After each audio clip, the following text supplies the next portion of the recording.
O primeiro capítulo da decisão do Campeonato Carioca entre Fluminense e Flamengo começou com festa na arquibancada e intensidade em campo. Logo aos 5 minutos, Dorival Júnior, técnico da seleção brasileira, viu Wesley fazer isso aí, Flamengo 1-0. O tratamento com o Wesley foi parabéns e acabou, né? É o que eu devo fazer como treinador, porque eu não vou para a seleção, né? Quem vai é ele, então ele que lá seja feliz, mas é um jogador que está no nível altíssimo. O Fluminense foi buscar a reação. Arias pra Cano, a bola explodiu na defesa. Aí, Arias acreditou, se livrou da marcação e fez quase tudo certo. Difícil a hora perder aqueles gols assim, mas a gente sabe que o futebol é jogado, a gente sabe que esses gols assim a gente não pode perder, que é decisões. O time de Mano Menezes passou a controlar o jogo, mas o de Filipe Luís também teve ainda outra chance no primeiro tempo com o Pulgar. O Flamengo voltou forte para a segunda etapa. Gerson acelerou, Arrascaeta de primeira mandou pro gol. Fábio fez uma defesaça. E na bobeada da zaga tricolor, Juninho fez Flamengo 2-0. Muito feliz. É um sonho de qualquer jogador estar jogando no Flamengo e fazer um gol no Maracanã. Só que na base da vontade, da luta, o Fluminense foi para o ataque. Keno fez de cabeça para incendiar o clássico. Estou no banco ali, sempre estou olhando o jogo, a gente sabe que qualquer momento a gente pode entrar e esse jogo quente assim, fervendo, a gente tem que estar ligado. Como eu entrei e pude fazer um gol que deu vida para nós. O Flu até queria mais, chegou de novo.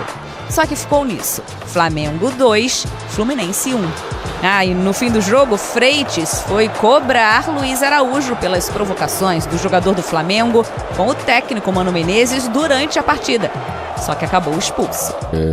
Alguém passou provocando na frente do banco e isso foi o estupim de toda a confusão. Ainda falta um passo até a taça, até o grito de campeão. O Flamengo sai na frente, joga pelo empate, mas o Fluminense sai daqui do Maracanã vivo na disputa. E pensamos que a decisão está aberta, vamos para o segundo jogo pensando que temos capacidade sim de brigar pela conquista do título, é o que vamos fazer. 2-1 para a volta, como eu falei antes, nos dá uma leve vantagem, mas que não muda absolutamente nada para mim como treinador.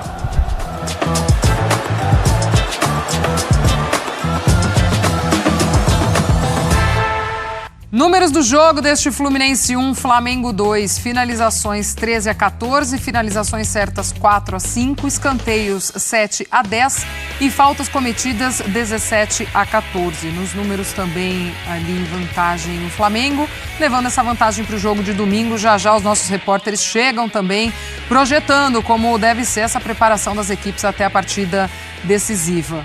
Flamengo levando essa vantagem, Fernando. Então, a gente olha os números ali, tem um equilíbrio. Mas analisando o que a gente viu no campo, o Flamengo foi superior.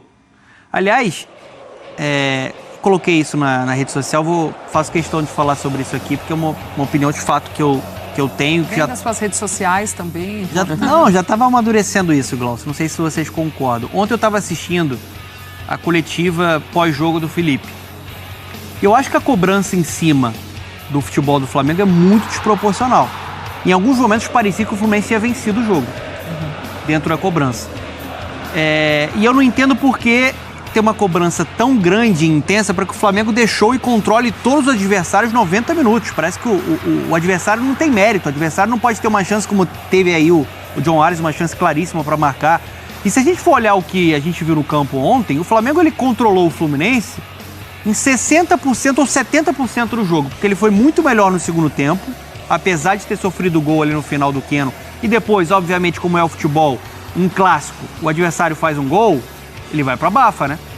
Ele vai para aquela pressão ali para tentar um empate. Mas o Flamengo foi muito melhor no segundo tempo, iniciou o jogo melhor também no primeiro tempo, até uns 20 minutos. Depois o Fluminense, de fato, foi superior na reta final de primeiro tempo. Então, assim, foi um Flamengo eficiente, Glaucio, assim. Acho que foi um Flamengo, né, que conseguiu pressionar muito bem a série de bola do Fluminense e recuperou muitas bolas, isso é inegociável para o Filipe Luís. O Ignacio teve muita dificuldade, nesse quesito, né, nessa série de bola. E parou no Fábio também, que fez uma grande defesa, né, apesar de ter falhado no primeiro gol ali contra o Wesley. Assim, não foi um jogo brilhante do Flamengo, mas o Flamengo não precisa ser brilhante sempre. Né, ele enfrentou um adversário que cresceu muito, a gente falou sobre isso aqui ontem. O Fluminense do Mano Menezes é bom e competitivo. Então acho que às vezes a cobrança pelo show ela é muito desproporcional. Nenhum time dá show sempre, ainda mais no futebol brasileiro tão nivelado. Porque se o Flamengo tem esse plantel, né, Fer, e já acho que fica muito essa cobrança em cima disso. Mas você falou bem, o Fluminense também do outro lado tem um grande elenco, uma equipe que também está se encaixando dentro desse trabalho, né?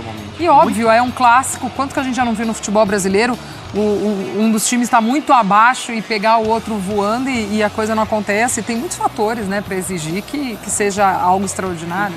Não tem como dar show todas as partidas do ano, não tem como você não correr riscos contra adversários competitivos, isso não vai acontecer. O que dá pra gente ver é o Flamengo tem um padrão, tem uma organização. E o Flamengo ontem no jogo, ele foi melhor em 70% da partida. Então assim, construiu uma vantagem, tem mérito, mas eu acho que o gol no final, né, Dom? Ele deixa a final em aberto, né? O Fluminense, ele ganha um fôlego para a partida de domingo. Eu concordo muito com a tua análise e também destacaria um ponto complementar ainda. Quase nunca um time tem a sua melhor versão numa final. Final são jogos com características diferentes. Qual a expectativa das pessoas? Exato. Né? Então, assim, acho que isso também se soma dentro do que você falou. E mesmo assim, eu tô contigo. Para mim, se teve um time que merecia vencer o jogo, foi o Flamengo. Acho que foi um jogo que não é que teve um brilho, não é que foi dominante o tempo todo. Se olha os 10 primeiros minutos, o Flamengo melhor, não só pelo gol, marcando alto, o Fluminense com dificuldade de sair do seu campo. Depois há um equilíbrio, acho que o Fluminense cresce ao longo da primeira etapa, mas a única chance foi aquela do Arias, que foi uma grande chance, inclusive. O Flamengo ainda melhora na reta final do primeiro tempo e ele é superior, no geral, na segunda etapa. Então, assim, ok, não foi uma atuação brilhante, mas foi eficiente e foi melhor que o seu adversário. Um adversário que vinha se orgulhando e botando esperança, olha... O time que venceu o Flamengo do Felipe Luiz foi a gente. Então, tinha muita essa expectativa. Então, eu não vejo nada de anormal. Acho que foi uma vitória gigantesca pelo que significa. Não está resolvido o campeonato, mas o Flamengo... E assim, se ele não é convincente, quem que é no Brasil, então? Para mim, não tem nenhum time que é mais convincente no futebol brasileiro em 2025 do que o Flamengo. Com uma menção honrosa também o Atlético Mineiro, que faz um grande início de temporada, mas trabalha até aqui, irretocável. E assim, mesmo que não tenha sido uma atuação brilhante, eu não esperava isso numa final. Acho que o mais importante conseguiu. Legal também para o Juninho, que chega com uma missão importante, se machuca e consegue fazer um gol desse tamanho. Sim. Quer completar, Fê? Pode ir. Eu já sei, ele já me olha, ele me olha com uma carinha, Dom. Ele me olha com uma carinha assim, posso falar mais um pouquinho? Sabe? Ele já me olhou aqui, eu já conheço meu público. Vamos com os números do Felipe Luiz nesse trabalho no Flamengo. E também tem o recorte do Felipe Luiz em clássicos. Olha aí, desde a sua estreia como técnico da equipe principal, 26 jogos, são 19 vitórias, 6 empates e só uma derrota. Aproveitamento de 80,8%. 48 gols marcados para 14 sofridos e 2 títulos. Isso com a equipe principal e sem os amistosos. Agora vamos ver em clássicos como vai Felipe Luiz. Contra o Botafogo, 2 vitórias, o aproveitamento de 100%. Fluminense, 1 vitória, 1 empate e 1 derrota, 44,4%. Diante do Vasco, 3 vitórias, também 100% de aproveitamento. No geral, dá um total de 79,2% de aproveitamento em 8 jogos. Só para completar, Fer, de passar a bola aí de novo, né? Você falou que na coletiva parecia que o Flamengo tinha perdido. Eu acho que mostra muito também o que é o perfil de quem a gente tem hoje nas salas de coletiva, né? A gente tem aquela coisa de um pessoal mais... aspas, especializado no clube, né, que também vem de uma outra escola, então vem num perfil mais até de cobrança, com uma coisa meio torcedor, com uma coisa meio, ei, cadê o show, né, muito mais do que uma visão ampla e análise de futebol. Acho que isso também acaba pesando. Sim, obviamente que a gente está falando aqui não é uma generalização. É uma observação. Uma observação, eu acho que o próprio Felipe Luiz ontem se sentiu incomodado, apesar de respeitar e valorizar muito o Mano Menezes e o Fluminense, que teve... O que eu estou falando aqui dá mérito pro Fluminense. Porque, assim, se você não dá show, é porque tem um adversário do outro lado. As pessoas esquecem disso. Tem um adversário que dificulta o jogo do outro lado. E quando a gente olha os números ali, mostra muito de um aproveitamento muito alto do Flamengo com o Felipe Luiz e de um conteúdo muito rico também. Porque ele melhorou o rendimento de vários jogadores, como a gente estava falando aqui. O time hoje, de fato, para mim, é o top 1 do futebol brasileiro em rendimento. E não precisa dar show para isso, ele precisa controlar mais os adversários. Eu acho que o Flamengo controlou muito o Vasco na semifinal e ontem no jogo contra o Fluminense teve alternância leve, mas no geral o time foi superior. E o Felipe até ele dá uma explicação que eu concordo muito. O Flamengo ele iniciou muito frenético, né, na pressão alta. E em algum momento, um determinado momento, o time deu uma cansada, porque desgasta jogar dessa forma. E aí o jogo ficou muito trocação. Nas transições, isso favorece muito o Fluminense. O Fluminense tem o Serna, né? O Fluminense tem o Arias, o Fluminense tem o Canóbio, tem jogadores de velocidade. E aí o Flamengo perdeu um pouco do controle ali dos 20 minutos do primeiro tempo até a reta final da primeira etapa. Mas, no geral, foi uma atuação, né, importante do Flamengo. Não foi brilhante, mas eficiente. E um resultado importante para o Felipe, porque o único time que tinha vencido o Flamengo dele tinha sido o Fluminense. Faltava essa vitória do Felipe contra o Fluminense. Ele conseguiu essa vitória, né, destaque final só para os jogadores que foram convocados, né, de seleção, porque o Ortiz jogou demais, mais uma vez. O Gerson foi crescendo no decorrer da partida e o Wesley, a gente não precisa falar, né? É anormal quando ele não joga bem. Essa é a fase do Wesley e o Dorival estava vendo tudo isso lá de perto.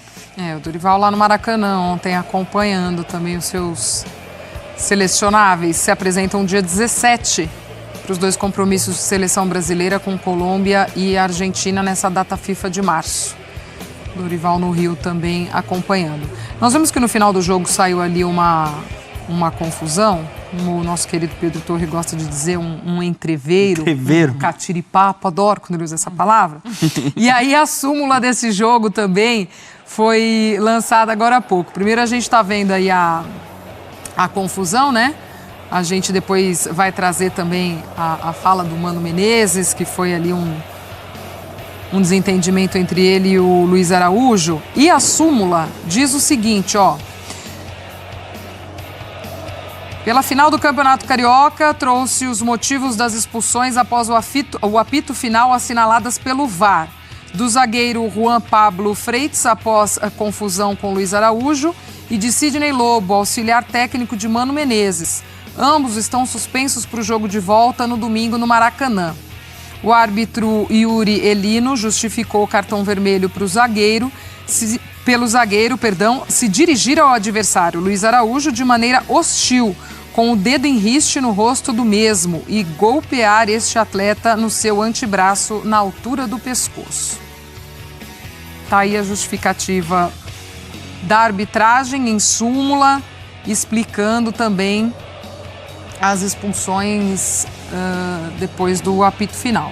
O lance mais polêmico, não acho que seja polêmico, né, mas viraliza muito na internet. Tem um lance do Pulgar no primeiro tempo, ele está numa disputa de bola com o Fuentes e ele solta o braço. Na minha visão, era um lance para amarelo. Eu sei que tem muitos torcedores tricolores pedindo uma expulsão do Pulgar nesse lance. Aí é interpretação, tá? Na minha visão, é um lance de baixa intensidade, não era um lance para o VAR chamar, porque é um lance para amarelo ali do Pulgar, mas de fato ele tem a intenção ali, né, de soltar o braço no Fuentes. E aí foi a provocação do Mano de um lado, a provocação do Luiz Araújo do outro. Para mim faz parte do jogo isso aí, só apimenta mais o jogo de volta. O Luiz Araújo está muito confiante, né? Está numa boa fase. Ele mostra a taça da Copa do Brasil. Mas aí não faz sentido, e o Mano tem, né? 3. Então, acho que aí... O Mano falou depois do jogo, né? A gente viu a confusão, dissemos desse desentendimento entre os dois também.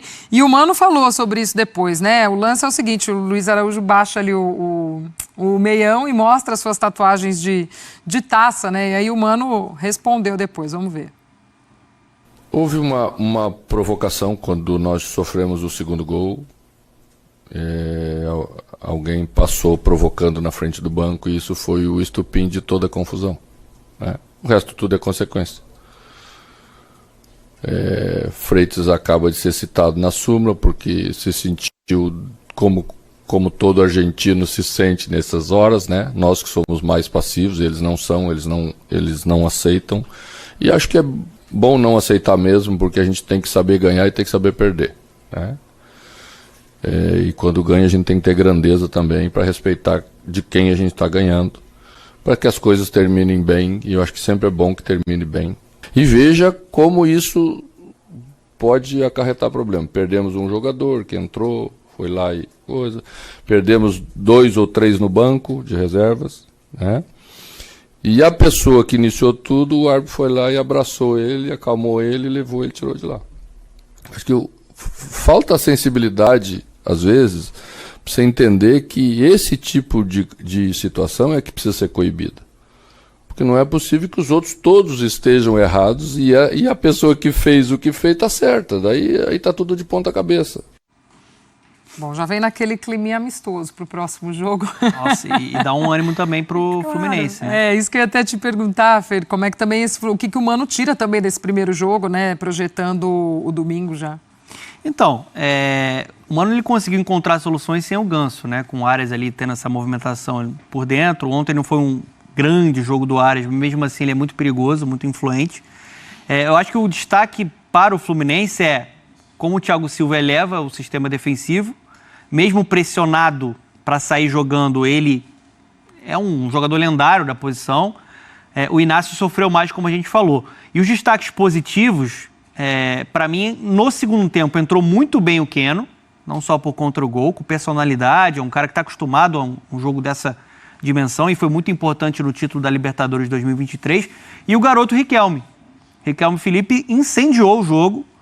Ele tinha perdido um pouco de espaço, foi a principal notícia do Fluminense no início do campeonato estadual, né? Fez uma jogada ontem limpando toda a defesa do Flamengo, deixou o Léo Pereira na saudade. Então, assim, são opções, né, para o Fluminense que vai ter que correr atrás do prejuízo. Lembrando que se o Fluminense ganhar por 1-0, é pênalti, né? Na final, se for 2-1 Fluminense. Então, assim, a final está em aberto. Eu destacaria a entrada principalmente do Keno e do Riquelme Felipe. E olhando para o Fluminense, lógico, o foco do torcedor hoje é ganhar, conseguir virar o confronto e ficar com o título. Mas independentemente se vem ou não, eu olho para o Fluminense hoje, pensando ao longo do Campeonato Carioca, ainda que o campeonato não tenha sido um tanto quanto instável, olhando pelas movimentações do mercado, eu tenho a segurança de falar que o Fluminense é um time melhor do que da reta final da temporada passada, que se movimentou bem, alguns jogadores têm ido bem. Também gosto do aproveitamento do Riquelme quando tem entrado, demonstrando muita personalidade, dá mais profundidade. O Hércules acho que ainda não decolou, mas foi uma boa contratação, assim como o Otávio, o Fuentes na lateral esquerda. O Fuentes que preocupa porque saiu machucado, né? E é um jogador que tem ido bem. Deu assistência pro Keno. Exato. E então eu vejo um Fluminense sendo um time melhor do que ele termina 2024. Lógico que o torcedor não quer saber disso, quer saber de ganhar o título em cima do rival. Mas eu acho que se você olhar como preparação para a temporada e esquecer a questão de uma final de título, eu vejo evolução no trabalho do Fluminense. Vamos girar a nossa reportagem, então, falando deste Fla-Flu, começando com o Flamengo, com Pedro Henrique Torres chegando aqui ao nosso Sport Center. Seja muito bem-vindo, Pedro. Beijo para você, amigo. Tudo bem, Gláucia? Um beijo para você, um abraço para todo mundo que está aí no estúdio.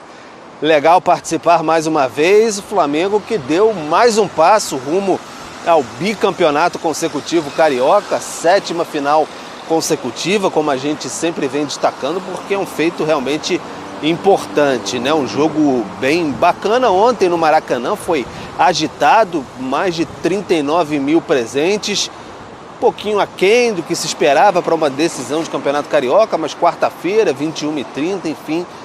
Mas foi um jogo bem disputado, bem pegado ali, já no início o Wesley fazendo aquele gol, e aí depois deixou tudo mais, enfim, inflamado, digamos assim, no Maracanã. E o Flamengo abriu aquele 2-0 com o Juninho, no finalzinho teve o gol do Keno, deixou tudo ainda muito na expectativa, afinal Fla-Flu é sempre Fla-Flu, e aí o Flamengo saiu com essa vantagem no bolso. Teve aquele sururu no finalzinho ali, Luiz Araújo, Mano, o Freitas acabou expulso, mas o Flamengo sai com a vantagem que é o que desejava, né? O que queria.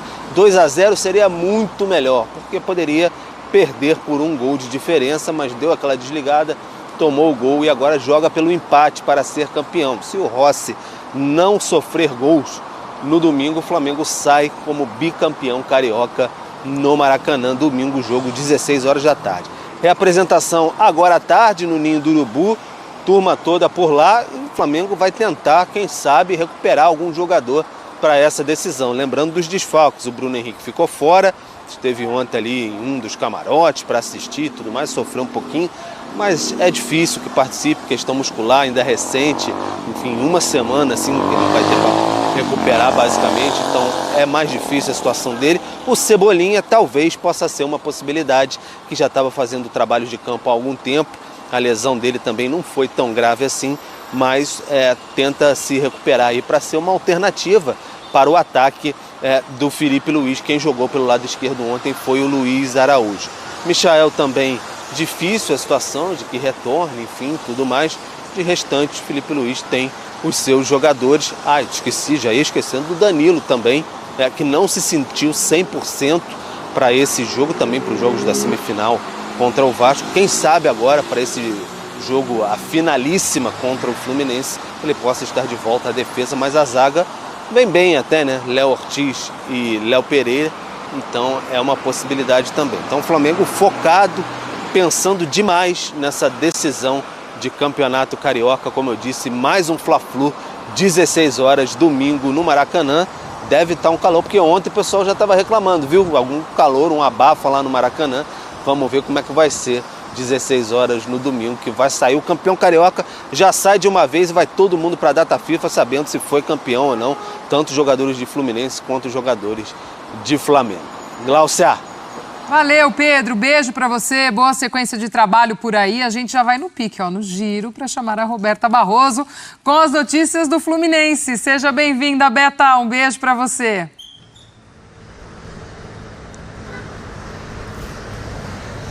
Tudo bem, Gláucia? Beijo para você, para todos os amigos do Sport Center, para todo mundo ligado aqui com a gente. O Fluminense, mesmo com essa derrota para o Flamengo por 2-1, está vivo na disputa graças ao gol do Keno ali nos minutos finais dessa partida. Gol que incendiou, inclusive, o Maracanã. A torcida tricolor vibrou demais quando o Keno balançou as redes. E agora o Fluminense precisa vencer por 2 gols de diferença para conquistar a taça no tempo normal. Se for uma diferença ali por saldo de 1 gol, aí a decisão vai para os pênaltis. O Fluminense também, os tricolores, relembram muito da final lá de 2023 contra o próprio Flamengo.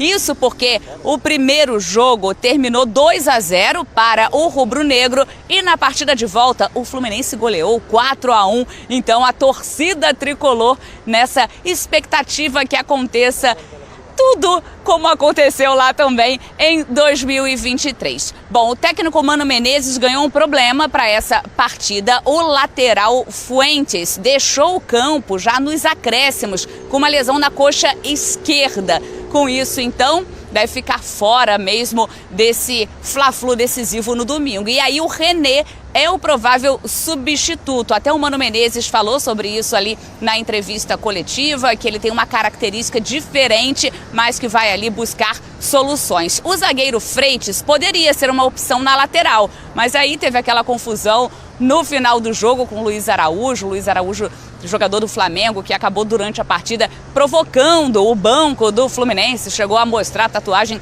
da Copa do Brasil. O Mano Menezes até respondeu depois na entrevista coletiva sobre isso, falando que tem 3. Enfim, o Freitas então está fora e aí o Mano analisando, provavelmente o René deve ser esse substituto. Mais uma coisa, o Cano foi substituído com menos de 20 minutos ali da segunda etapa no banco de reserva, estava ali com aquela cara, não gostou muito não, mas o Mano na entrevista coletiva disse que preferiu tirá-lo porque ele já tinha um cartão e aí para não piorar a situação, por isso então que o Cano deixou a partida. E aí pra gente fechar, o meio atacante John Arias foi convocado para a seleção da Colômbia, então ele vai disputar os jogos pelas eliminatórias da Copa do Mundo de 2026. Glaucia, eu volto com você. Obrigada, Beta. Um beijo. Boa sequência de trabalho aí para você também. Amanhã